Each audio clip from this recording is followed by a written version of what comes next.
کر، آپ صلی اللہ علیہ وسلم کے انداز کو دیکھ کر، آپ کی گفتگو کو دیکھ کر، آپ کے اعلیٰ اخلاق کو دیکھ کر، آپ کی تعلیم کو دیکھ کر، مذہب اسلام کے اخلاق اور کردار کو دیکھ کر، آپ صلی اللہ علیہ وسلم کے چرتر کو دیکھ کر لوگ دیوانے ہوئے، اور ایسے دیوانے ہوئے کہ حدیث پاک کے اندر آتا ہے کہ آپ جب آخری وقت میں مرض الوفات میں مبتلا تھے، آپ صلی اللہ علیہ وسلم آخری وقت میں آپ کو شدید بخار تھا، اور اس قدر شدید بخار تھا کہ آپ کا چہرہ سرخ ہو رہا تھا۔ آپ نے حضرت بلال رضی اللہ تعالیٰ عنہ کو حکم دیا کہ بلال جاؤ مدینہ کے اندر اعلان کرا دو کہ میں محمد صلی اللہ علیہ وسلم کے اوپر اگر کسی کا کوئی قرض ہو تو وہ آ کر مجھ سے لے لے، میں اس حال میں اپنے رب سے، اپنے اللہ سے نہیں ملنا چاہتا کہ میرے اوپر کسی کا قرض ہو اور میں محمد صلی اللہ علیہ وسلم دنیا سے رخصت ہو جاؤں، یا میرے اوپر کسی کا کوئی حق ہو تو جاؤ اعلان کرا دو کہ اگر کسی کا محمد کے اوپر کوئی حق ہے تو وہ جا کر اپنا حق لے لے۔ حضرت بلال رضی اللہ تعالیٰ عنہ نے اعلان کرایا، بس اعلان کرانا تھا کہ ماتم سا چھا گیا مدینے کے اندر،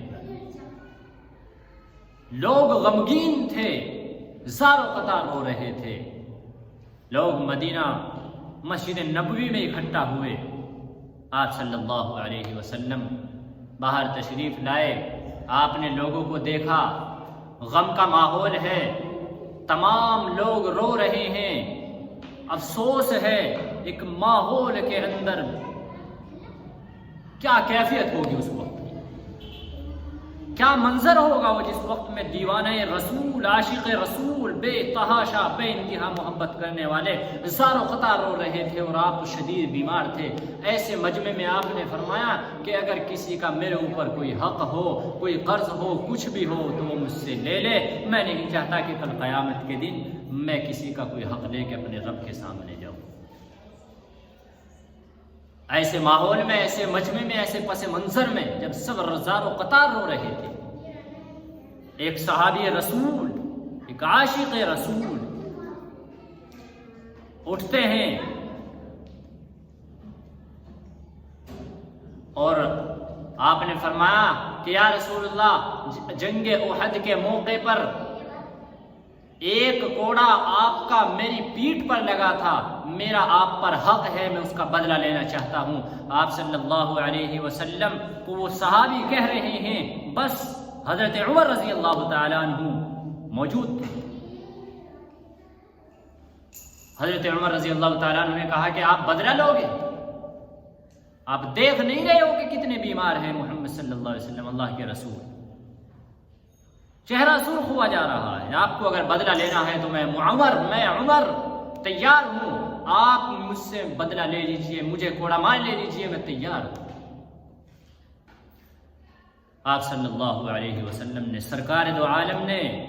جس کے طفیل میں دنیا بنی، جس کے طفیل میں ہم اور آپ بنے، جس کے طفیل میں یہ گاڑی، یہ بنگلے، یہ شجر، یہ حضر، یہ خضر، یہ تمام چیزیں جس کے طفیل میں بنی ہیں، وہ کہہ رہا ہے کہ مجھ سے بدلہ لے لیجیے، وہ کہہ رہا ہے کہ مجھ سے بدلہ لے لیجیے۔ آپ صلی اللہ علیہ وسلم نے فرمایا عمر ٹھہر جاؤ، کوڑا منگوایا گیا، آپ صلی اللہ علیہ وسلم نے کہا مجھ سے بدلہ لے لیجیے۔ صحابی رسول، عاشق رسول نے، دیوانہ رسول نے کہا کہ یا رسول اللہ، جس وقت میری پیٹھ پر کوڑا لگا تھا اس وقت میری پیٹھ ننگی تھی۔ آئے ہائے ہائے، آپ صلی اللہ علیہ وسلم نے اپنا کرتا مبارک اتار دیا اور پیٹھ سامنے کر دی صحابی رسول کے سامنے، بس فوراً صحابی نے جا کر کے آپ صلی اللہ علیہ وسلم کی پیٹھ کو چوم لیا اور فرمایا اے یا رسول اللہ، اے ہمارے محبوب، اے ہمارے حبیب، یہ کیسا ہو سکتا ہے کہ ہم آپ سے بدلہ لے لیں؟ میں یہ چاہتا تھا کہ آپ اپنی پیٹھ میری سامنے کر دے، اپنا کرتا مبارک اتار دیں، اور میں وہ مہر نبوت جو آپ کی پیٹھ پر لگی ہوئی ہے، جو آپ کے پیچھے وہ مہر نبوت لگی ہوئی ہے، میں اس کو چوم کر جنت کا حقدار بننا چاہتا تھا۔ مقصد بدلہ لینا نہیں تھا۔ کمال ہے عشق، انتہا ہے صحابہ اکرام کی عشق کے بارے میں۔ تو اسی طرح سے ان کو رضی اللہ تعالیٰ عنہ کا رضو عن کا جو یہ لقب ملا، جو اللہ نے ان کو دنیا میں رضا کا پروانہ دیا، وہ ایسے ہی تھوڑے ہی مل گیا۔ ایک ہم اور آپ ہیں، ہم ان کے نام لیوا ہیں، ان کی سنتوں کو ترک کر رہے ہیں۔ صحابہ اکرام نے ذرا سے چھوٹی سی چھوٹی سنت کو بڑی سنت سمجھ کر زندہ کیا ہے، چھوٹی سی چھوٹی سنت کو بڑی سنت سمجھ کر زندہ کیا ہے۔ تو آج صلی اللہ علیہ وسلم کے اعلیٰ اخلاق کو دیکھ کر، اخلاق حسنہ کو دیکھ کر، آپ کے کردار کو دیکھ کر، آپ کے چلنے اٹھنے بیٹھنے تمام چیزوں کو دیکھ کر لوگ متاثر ہوتے تھے اور مذہب اسلام کے اندر داخل ہوتے تھے۔ مذہب اسلام وہ اخلاق